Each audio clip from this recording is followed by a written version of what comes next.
Hey everybody, what's going on? This is A7E Podcast, JiggaDrin, your host here. Thank you for tuning in and welcome to the first episode of it. I want to appreciate you guys for taking time out of your busy lives and just kind of giving me a quick look and a quick listen. Want to give you guys a quick background and overview of what I hope to do with this podcast here. Got a little inspiration from Joe Rogan. Watch him a lot. A lot of his talks with different celebrities or different people that kind of come in and spend some time with them. Very interesting people. Starting to find out that a lot of people have a lot of things to say, a lot of stories to share, stories that might be able to inspire people or give a different perspective to people or different outlook that people might be able to take in and use for themselves in their daily lives and things like that. So essentially what I'm hoping to do here is that people might be able to watch and hear different people whenever I'm lucky enough or fortunate for people to come in, listen to their story and kind of take positive things here and there or even negative things that they might want to take and kind of the what not to do's in their life or things like that. But yeah, for the most part, I'm hoping to have fun with it. I'm hoping that you guys have fun with it too. And definitely bear with me as this is something that I'm not a professional in. This is something that I have very little knowledge of, very little background in. But I'm hoping to learn as I go. And again, like I said, hoping to have fun with it. Just probably the only little background experience that I have is a class that I took in high school, Mr. Pittman's class, video and editing there in Frostproof High School. Shout out to everybody that's back home in Frostproof. If you guys get the chance to listen to this, I hope you guys are all doing okay. My classmates, everybody that I might have gone to school with. Hope you guys give me a chance and just kind of listen in. And if you guys ever want to reach out and just kind of say, hey, what's up? Just know that I'm here and I'd love to hear from you guys and vice versa. And actually, I think our 10-year class reunion is coming up, I think next year, 2020, because we graduated 2010, yeah. So that'll be interesting to kind of see most of you who, kind of see where you guys are in life and things like that. And hoping that most of you guys are doing okay. Yeah. So, and I apologize for the way that I might be speaking right now. It's definitely lacking a lot of experience in front of the camera. This is the first time, but I'm kind of taking it as it is. Try not to think about it too much. This is a little out of my comfort zone, but that's kind of what I'm after as well. I think one of the things that I've learned from experience is that one of the best skills you can have is to be able to speak to people. Be able to speak to people and hold a conversation for essentially as long as you want. Being able to bring things out of them that, they might want to express, that they might want to be able to express, but don't for the most part in different conversations because people don't really know how to bring it out. I find out that a lot of people have a lot of things to say, but won't really say it or say those things unless somebody really asks the right question. So that's kind of what I'm hoping to be able to do here. Increase my people skills, my conversation skills, being able to converse with different types of people, different types of background.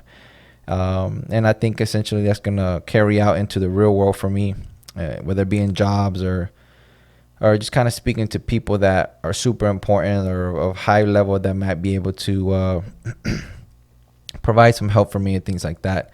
And I think that's a skill that everybody should look into. I know everybody, for the most part, might be shy to be in front of the camera, but I think if you're able to conquer the camera shyness, that you might, for the most part, be able to just be in public without any shyness and things like that. So that's something definitely for you guys to look into. And again, as the first episode, if there's anybody out there that would like to kind of come in and just kind of catch up or kind of have something to say, a story to tell, I'd love to hear. I'd love to speak to you guys about it. And I think it's a bit of comfort for you guys to know that that's something that I'm hoping to put out there for a lot of people to see and take with them. So, yeah, and I think where I plan to start is kind of like you would start anywhere else, whether it be in sales or when you have a brand new idea and things like that. I plan to start with the intermediate family and close friends as well. Like my mom, dad, my brothers. I think each of them have amazing stories to tell. My parents especially, that's something that I'm really hoping to get out there because, growing up, like most parents do, they kind of tell you stories here and there as they were growing up, the way they worked, the things that they did in school and things like that. And I think one of the most positive things to see and to hear from those things is that how much they talk about that they didn't have and how much they were able to come to now. So that's something that I kind of hold back from asking too many questions about their past, because I knew that someday I wanted to have these things on tape. I knew I wanted to have these things on tape so I was able to share with a lot of people. And I think, to a certain level that it can be inspirational. So I didn't want to have them say it. I didn't want to hear it and then have them, speak about it again. So hopefully there's a lot of things that when I bring my parents on here or anybody else, that the things that they share, it'll be your first time and my first time hearing them as well. So that'll be interesting to see. Yeah. And I even plan to bring on people that are younger than me. Just to kind of off the top of my head, my little brother, he's 15 years old, Gabriel DiCerio. He's 15 years old, and I'm starting to realize that even 15-year-olds or teenagers or even kids, they have their own lives, their own perspectives. They see parents differently than how parents see them. And I think that's something that might be interesting to, kind of tap into that perspective and kind of hear them out of it. There might be some things that kids might be able to say on here, or teenagers, about the parents or things like that parents might be able to, or might actually need to hear so they can take it into their own perspective and consideration in regards to parenting and raising these kids as well. So that'll be cool. Yeah, so let me give a little background about myself, kind of what I'm doing now. I won't get too extensive over it, but yeah, originally I'm from Frostproof, Florida. So again, what's up to everybody that's back home? I haven't been to Frostproof, Florida probably I think it was since 2015. So we're going on 4 years now. I think the last time that I was there was when I got hired for a Complete Player, which was my first sales job with my coach, Paul Henson, which is a great guy, by the way. I had no experience in sales, but this guy took me under his wing and kind of gave me quite a bit of skills and things that I needed to kind of be successful in the company, which ironically we actually didn't last too long as a company just because so many components were out of place. But nonetheless, I was very blessed to have that position and have a coach and a mentor and a boss like him. So that was cool. So it's been since 2015 since I was in Florida. Been looking to go back ever since. I just haven't been able to find the time. Haven't been able to find the money to match up for the right times as well. But yeah, I'm hoping to actually go back soon, hopefully within the next month. If I run into anybody that I went into school with, or any friends as well, I'd love to hear from you guys and just kind of catch up. So that'll be cool. So yeah, so I graduated in 2010 from Frostproof High School. I played soccer my whole life. Everybody that went to school with me knows that I was a soccer player, and that I had ambitions to play, at the next level. Disregarding at whatever level that I was in, I was hoping to just keep going to the next level. So yeah, after I graduated, I went to Northwest College in Powell, Wyoming. Where I played 2 years in a junior college, where I made a lot of great friends. I had a lot of success in the soccer team and the soccer program. Played 2 years there. I was able to transfer out to Texas at Texas A&M International University, where I had a lot of success as well. My first of the 2 years that I was there was absolutely brutal. I had an injury within the first 5 games of the season where I pulled my hamstring. And kind of had to sit me out for, I think it was 6 games. Tried to come back when I was not completely healed, completely ignorant, completely just trying to be that athlete that was not in pain, right? He just wanted to play, not caring about his body, how his body felt. Which, by the way, is the dumbest thing that you can do. So if there's any athletes out there that might be going into a higher competition, if you are hurt, if there is something about your body that is hurt, please do not play. Get fixed. Go to your athletic trainer or go to your doctor, chiropractor, whatever you need to do, and get fixed first, because I'm telling you, there's nothing worse than thinking that you have the answer. There's nothing worse than thinking that you're ready to play and you have the vision of continuing to play your games and your practices and things like that, and then that injury reoccur, which is exactly what happened to me. So after I pulled my hamstring, probably about 3 games later, I pulled it again in the game. So that season was pretty much done for me, which was brutal because that was a very promising season for me. So I couldn't even redshirt either. So I was already 5 games in. So you can't redshirt unless you are less than 5 games into the season. So I couldn't redshirt. So for the most part, I wasted that year. But I did prepare for the next year a lot more. I got fit. I got healthy. I got flexible. So the next year wasn't a problem for me.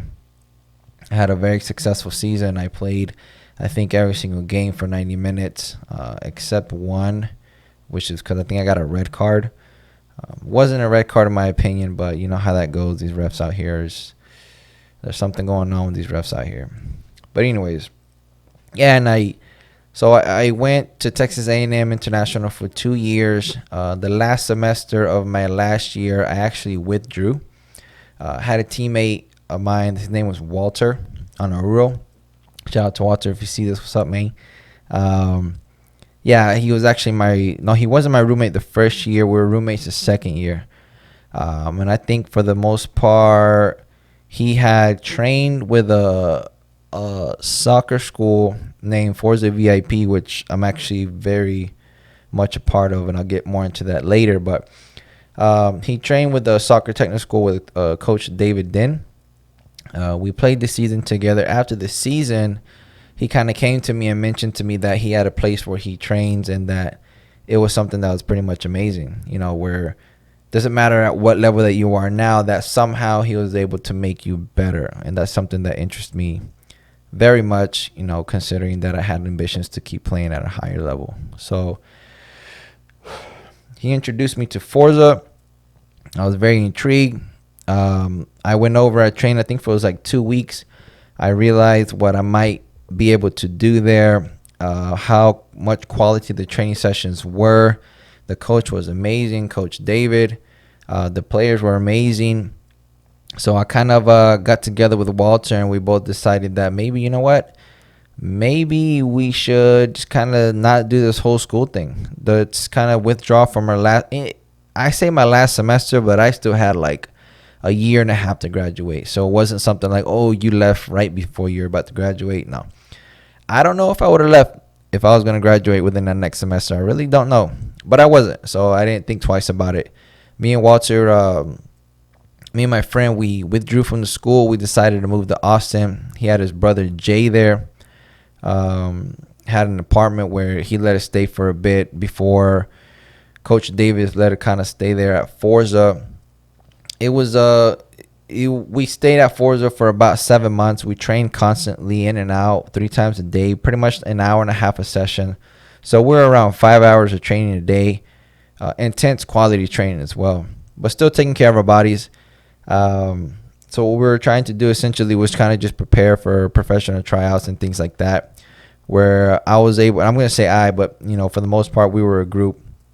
And again, I'll get more into that in further podcasts with some of the players that might come in as well. But yeah, this was in Austin, Texas again. So it's about 5 hours from where I live now. I make that trip frequently back and forth to still kind of do tournaments over there, you know, catch up with Coach David, help out on Forza whenever I can. But yeah, it was we were able to attend, you know, a couple combines, a couple pro tryouts. We had an agent, I think he was an agent for the most part, that came and created a team in Austin that was Forza players, right? So we trained individually in a technical aspect of the game, and then we trained as a team to compete in the Austin Men's League on Wednesdays, which was actually very competitive. So I played in the Florida Men's League, I played in the South Texas Men's League, and I also played in the Austin Men's League. And I think by far at the moment, the Austin's Men's League, is very, very competitive. It was very tough. And I was young, too. And I was fit. And I was strong. And I was, And I was much better than what I am right now. So, but it was tough. But as a team, we're extremely good. So, I think that that year we actually didn't lose the game at all. We actually had a professional player that was playing with us, Rafa Castillo. He played for the Colombian national team. He's playing with San Antonio FC right now. A very good friend of mine, a good friend of ours, good friend of Forza. Great guy, most humble guy you'll ever meet. Guy's like, it's funny though because he's a professional player. I'm 6'1". For those of you that don't know, I'm 6'1". This guy seems to be probably 5'3". So it's just funny every time you see us next to each other. It's just weird how this guy plays at such a high level. How he's played at such a high level. He's played against Ronaldo, Roberto Carlos, and all those from Brazil. I mean, he had a very, very successful career. In Colombia, he played Division 1. I think it was for like 10 years. Played on the national team. He played some World Cup qualifiers, so it was very cool. Being able to have somebody with that experience that close, especially when I was trying to get better as a player. I mean, I soaked that all in. I would ask him questions. He'd willingly help us out. He never held back. It was truly an honor and a blessing to be able to train, and compete next to the guy. But yeah, he helped us a lot. He helped us out a lot in the Austin's league. That we went undefeated.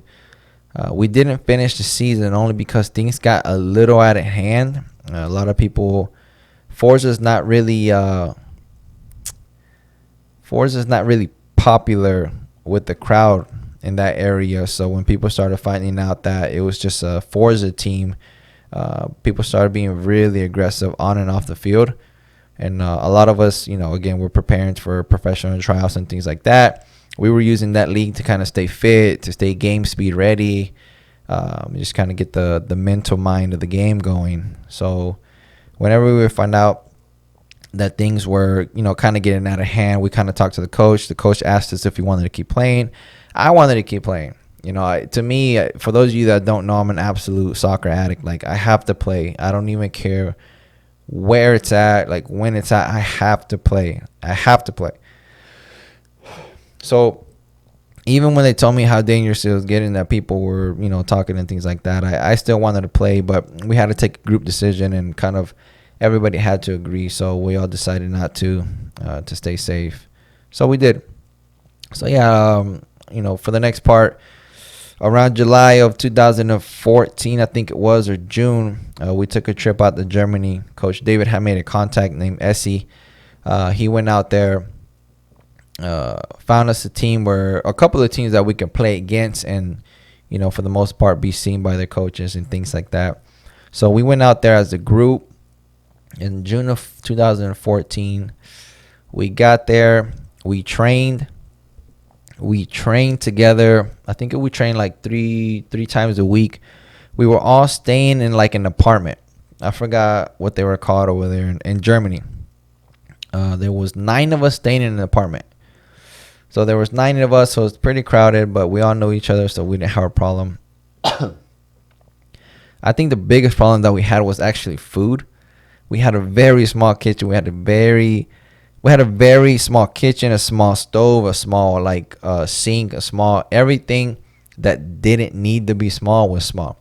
So that was tough. We had a waiting line for meals. For the most part, we tried to cook together so we could all eat. But of course, you'll have your people who don't like this or don't like that. So towards the end, we were just like, you know what? Everybody just buy your food and then cook your food when you can and just eat. So that's what we did.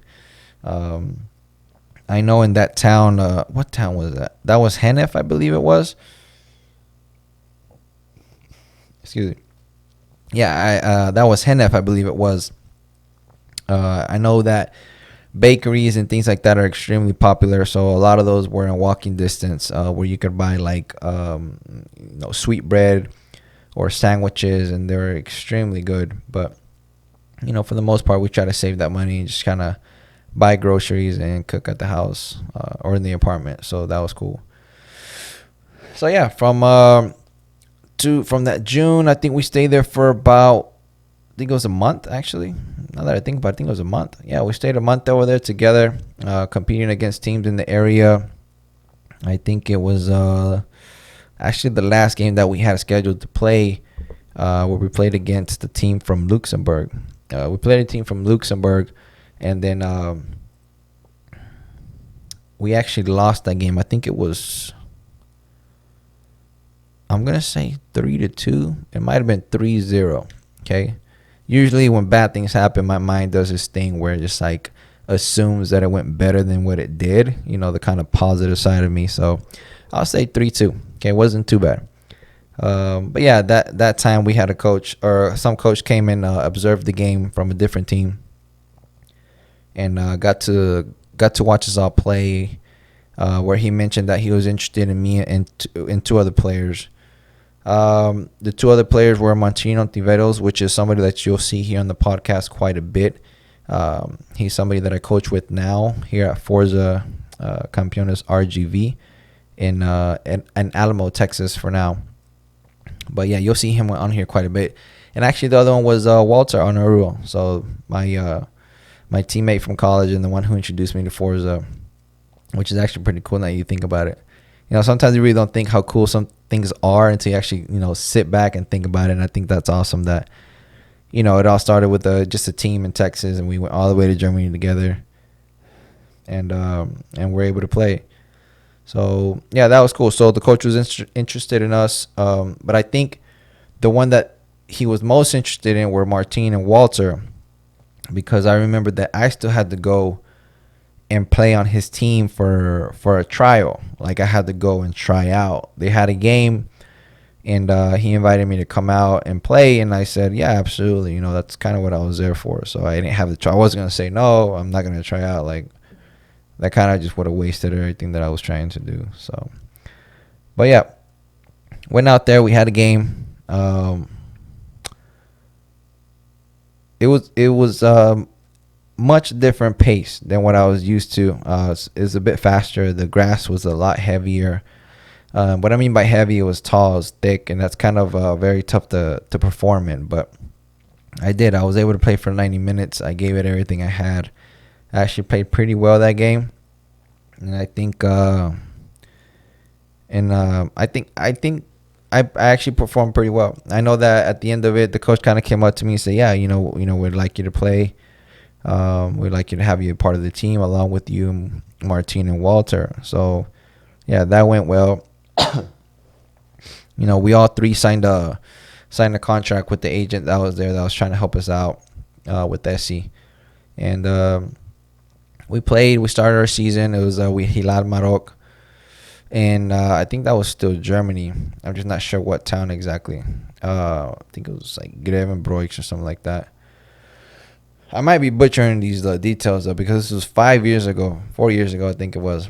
But when Martin comes out here, I'll ask him for specifics, and he'll be able to tell us exactly what it was. But yeah, we started the season. It was a very different style of play. For the most part, we were training. We're very technical players, which means we're very good with the ball at our feet, and we play short passes and things like that. We play the disguise passes, we play the quick passes, and the tactical movements and things like that.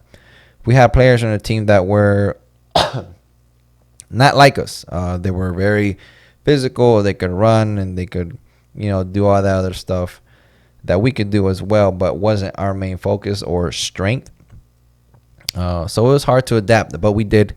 That season actually didn't go well. The season did not go well at all, which was the bummer, because that was kind of our first season there. Yeah, and it was tough, but we took it on the chin, and we kind of kept playing each game, as well as we could. I think it took about, got there in late July, August, September, October, November. I was there for about 4.5 months. I think halfway through the season, before I started to realize, that this just wasn't the place where I needed to be. I think we were getting paid like 500 euros a month or something like that. They gave us an apartment for free. They gave us an apartment, and they were giving us free transportation as well, for the most part, until they moved us closer to the field. So yeah, for 500 euros a month, I was there for 5 months. No, I was there for 4 months, and I actually think I saved up about 1,800 euros. So that kind of says a lot about my willpower, because right next to us there was actually a small town that had your ice cream and your bakeries, your like grocery store. I don't even know the name of it, but I think it was, some of them were kind of like a little mall as well, where you could obviously go and spend your money. But I was trying to be good. I knew that at some point I was gonna have to come home, so I was doing my best, just kind of save as much as I could. But yeah, we played. I think I left in mid-November. Actually made it back home in time for Thanksgiving. So that was awesome.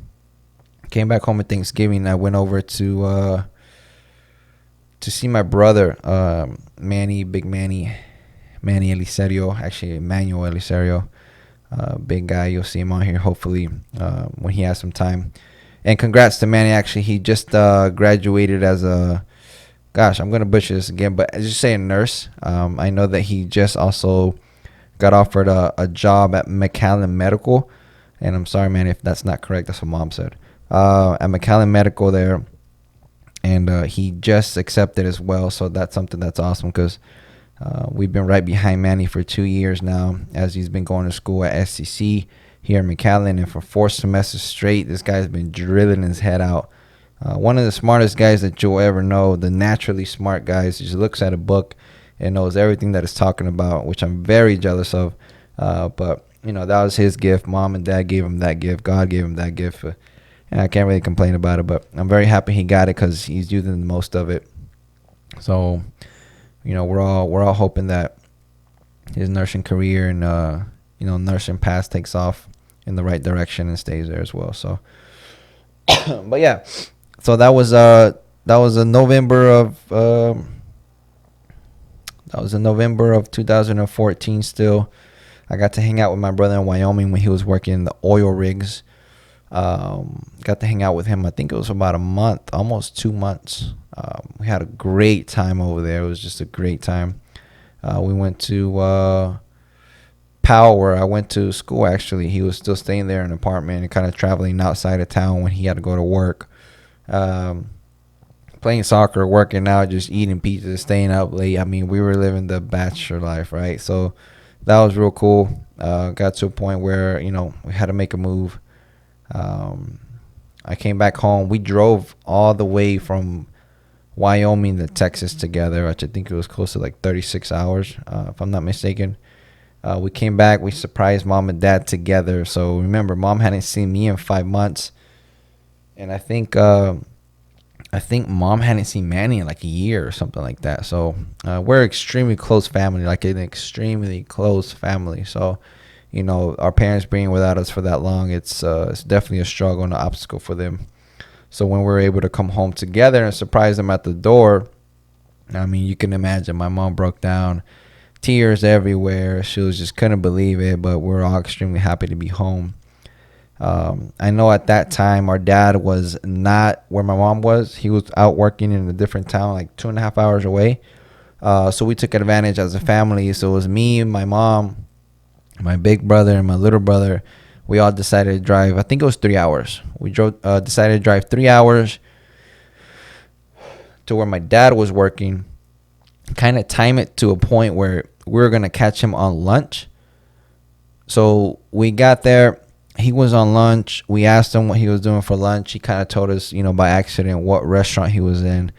I actually have this on video too. It's one of the most amazing moments of my life, because there's not many times. I guess there is many times, or not many times, depending on what kind of family you are and the kind of moments that you share, that you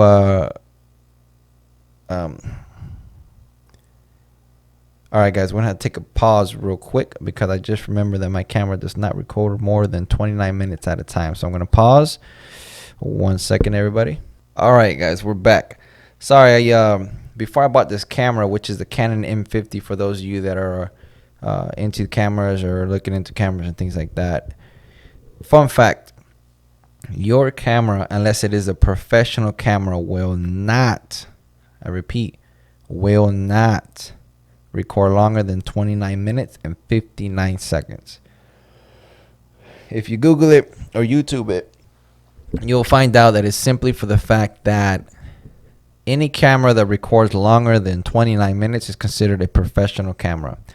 Now, if it's considered a professional camera, the taxes to import these products or these professional cameras are sky high. So what companies do to kind of tell the difference between professional cameras and amateur cameras is that they'll know which ones can't record for more than 29 minutes, which is a system that actually has programmed inside, which I did not know about, right? So I spent close to like $500 on this camera, assuming that this thing was going to record as long as I wanted it to. So when I found out that it didn't, which was a bummer, I had to figure out another way that I was going to do this. So, and that way was just kind of, every 29 minutes, which I did not think this podcast was going to be that long. And it might be too long. I don't even know. But for those of you that listen through it, and for those of you that are somehow still here, I appreciate you. I honestly think this might be the most boring podcast episode that I'll do, hoping that when other people come on, that it'll be much more interesting rather than just to hear me talk. But yeah, just kind of, back to what I was saying. It's in the middle of my favorite story. But like I said, whether you do or you don't share that many moments with your family, especially your parents, there are very few times where you're able to see what your parents actually feel about you. Very few times that you actually get to see the true and genuine emotions that your parents, have towards you and your siblings, right? So what we did is we showed up, I think it was around 12:30 at some Mexican restaurant there in town. It's a very small town, but very popular with the pipe fitters and that type of work. I think it was called Three Rivers or Tres Rios over here. Yeah, so, we made sure that our dad was there. We all got ready. We got out of the car. It was 4 of us. And what we did is when we opened the door to the restaurant, we didn't come in right away. We kind of peeked to kind of see where he was sitting at first. So when we came in, we could kind of face him right away. We wanted to see him before he saw us. And we did. So we were able to see him before he saw us. And I hadn't seen my dad in 4 months. So it was something that was, amazing for me. I love my mom and dad. I love them like crazy. I love my family like crazy. So, and knowing that my dad has to go out and work, every, pretty much every week and has his day and a half to come and be with the family is a little tough on us. But so being able to see him and that he was okay and, about to have lunch, and he turns over to us and his face just kind of like, it was like a mid shock and mid relief. Like he couldn't say anything. He kind of broke down and, in the middle of a restaurant, we went over there and we hugged him, and, we all shed our tears, and we were so happy to be back with each other. So that was cool. That was definitely a moment that I actually think I got it on camera. Like I mentioned, I think I recorded some of it. And I'm hoping that's something that I'll be able to keep for a long time. Whether or not I keep it on camera, that's something that is going to stick with me forever. It was a very special moment. So, yeah, 2014, that was in November. We came back home. We enjoyed Thanksgiving together as a family, which was really nice. And then, so that was 2014. I think what I did shortly after that is I still wanted to pursue my career in soccer and trying to play at a higher level than where I was at. So I kind of went back to Florida because that's where I usually choose to train physically, where I chose to train only because, I was just closer at that time to Florida than what I am now. But I chose to train with Leo back in Arbondale, Florida. Leo, shout out if you ever get to see this podcast, man. One of the greatest trainers that I've ever had to this very day. Somebody that brought out the physical abilities in me that not every trainer has been able to get out. And he does it in a very short amount of time. So that's something that's very impressive. So I called Leo up and said, "Hey, Leo, how's it going?" He said everything was good. I mentioned that I was still trying to pursue my soccer career, and I was hoping to get some training. And he said, absolutely. I've trained with Leo since the summer of my actually the year that I graduated high school, that's when I trained with Leo for the first time. So I was 18 when I trained with him. 17, then it went on 18 as I was training with him. He got me ready for college, so that was cool. I went back. He offered me to live with him, actually, to live with him and train twice a week. And kind of help out when I can with the other kids that he might be training. Something that took a lot of interest in, and I thought, yeah, absolutely. If I get to live with my trainer, then I just assumed that my results are just going to be much better. And they were. We were doing 6 a.m. workouts at a gymnasium. Then we would do, we'd do 2 days on those days, I believe. We'd go out to the track or to a field, and we'd do the physical workouts there for about an hour, hour and a half. I was playing on the weekends. I was doing as much as I could. So I came back to Texas. I went and tried out for, at that time it was, excuse me, I think it was a PDL team, Laredo Heat. I might mess that up too. I'm not sure what league that they were in, but yeah, I went to try for Laredo Heat for about a week. I actually did really well. Like, I did extremely well. A lot of the players on the team were telling me how well I did, and that they all expected me to be on the team, but it didn't go that way. I'm not sure why, to be honest. Talked to the coach, and coach said, we already have our rosters kind of filled. If somebody doesn't show up, I'd love to give you a call and kind of, come in. So I was like, yeah, sure, no big deal, whatever. But I remember that there was a turning point in the last session of the tryout that we had. The Laredo Heat goalie was Mitch McKay. I don't know him too well, but I did get to know him briefly. He did something that was really nice for me, and something that I'll always be grateful for, because I think that what he did was honestly like one of the biggest turning points and one of the biggest dot connectors in my life, that I don't think that if this would have happened, I don't think that in the next 5 years of my life would have went the way that they went. So I can't imagine like my life having gone any better than what it did. So I'll always be grateful for that. And every time I tell the story, I always think of him, and I'm always grateful for what he did. So he was actually a goalie. We were playing like a very small-sided scrimmage. He wasn't on my team. He was on the other team, and I remember that we were playing. And I had made a pass to one of our forwards, and the forward tried to give it back to me. He hit it incorrectly, but it hit off the back of a defender. So the ball kind of just popped up in the air. And I was fresh out of training with Coach David Din. So, volleys was kind of one of my my most favorite things to do. So the ball was coming in the air, and I kind of did a technique where you're just kind of just facing one way, you follow the ball over your head, and then as it comes down, you strike it, and, you try to make the best contact that you can with the correct technique. And I did, and it was actually outside the 18-yard box. For those of you that don't know, soccer goalies have 2-yard boxes: the 6-yard box, which is a very small box, obviously, and the 18-yard box, which is a very big box in comparison to the rest of the field. Yeah, I did the volley. It was a rocket. I scored right over him, and literally the practice ended like 5-10 minutes after that, right? So that was the last session. That's when everybody was like, yeah, we can't wait to have you on the team. And at the end of it, the coach was just like, the whole roster thing. I was like, yeah, that's cool. Goodness, this is my first time doing it. My mouth is extremely dry. I should have brought some water. Water for next time for sure, guys. All right. Again, if you're still here, we're on like 37 minutes. I appreciate you being here so far.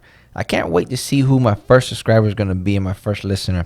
If you're my first listener, my first subscriber, man, I should give you a little prize, but I don't think I am, to be honest.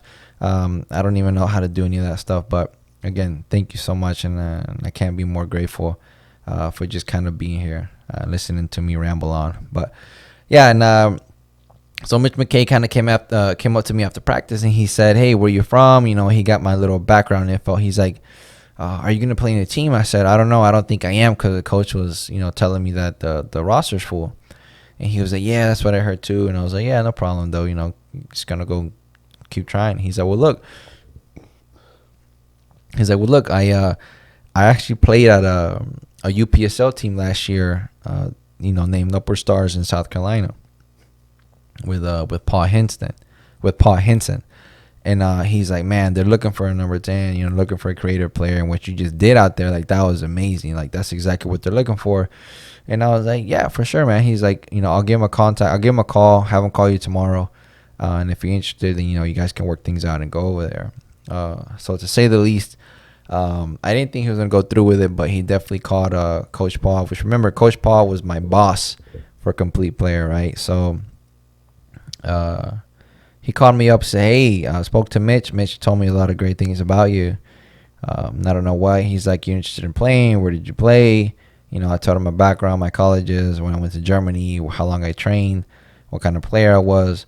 And some players from my college at Texas A&M International were going to play with him that season too. So a lot of players that I played with, that thought I was pretty good, kind of put in a vouch for me as well. So I was able to come on to the team that summer of, I think it started in May. Played from May, June, July, I think it was, at a UPSL level, which was like 4 years ago. So I'm not even sure what division that was. Now they have the USL, the USL2, USL. I don't know. There's so many different divisions now. But at that time, it might have been the third division. I'm not sure because it's MLS. At that time, it was MLS, USL, or something. Might have been fourth. I don't remember. But anyways, had a great season. A weird season as well because I came in and I tried out as like a center mid, which I did very well. But I think what they were looking for was somebody to play left back, which is left defender, with kind of the qualities that I had. And I told them, and they asked me if I was willing to play. And I told them, I'll be honest with you, coach, I've never played that position, but if you're willing to guide me and teach me and train me, then I'd be more than willing to give it a try, especially for the team. So yeah, I played left back pretty much for the whole season. Had a very great season. I was able to. We trained. I think it was every day, but like at 4:30. So they were able to provide like apartments and pay for our meals and things like that. So that summer was pretty laid back. All I did was play soccer, stay in my room, watch Netflix, eat, train very hard. We partnered up with a training facility called QSA, where quickness, speed, and agility for athletes from the school that was closest there was Furman University, which is a Division I school, which is actually where Martino Tiveros went. So again, when he comes on, I'll have him explain a little bit more about that experience and whatnot. But yeah, so we partnered with that facility, so we were able to go and get trainings for free. They had yoga sessions, speed and agility drills, and things like that. So I actually became probably the best physical athlete I've ever become in my life whenever I played there at that level of game, and then at that quality of training that I had as well. So that was something that I'll never forget. I came back. All right, what's up, everybody? Sorry about that break. My camera's memory card have filled up. I'm gonna have to do a better job and make sure that I have full space every single time. But yeah, I'm not even sure where I was in the story because Martine actually called me, talked to me for about 15 minutes. So I lost track of where I was. But I'm gonna go ahead and end it. This is before the memory card runs out again. But yeah, again, this is the first episode for A7E Podcast. JiggaDrin here as your host. Again, thank you so much for tuning in and watching. I really, really appreciate it, and I'm hope to have you guys as this journey continues, and hoping to be able to communicate with most of you. I'd like to interact with you guys with questions and things like that, or I'd like to be able to ask you guys questions. So yeah, I mean, at any point, if you have any suggestions on topics or things that you'd like to hear us talk about, or somebody that might be able to have expertise or a great perspective on the topic you're interested in, please let me know with the comments below. And then hoping to see you guys next time. Good. Thanks, guys. Bye.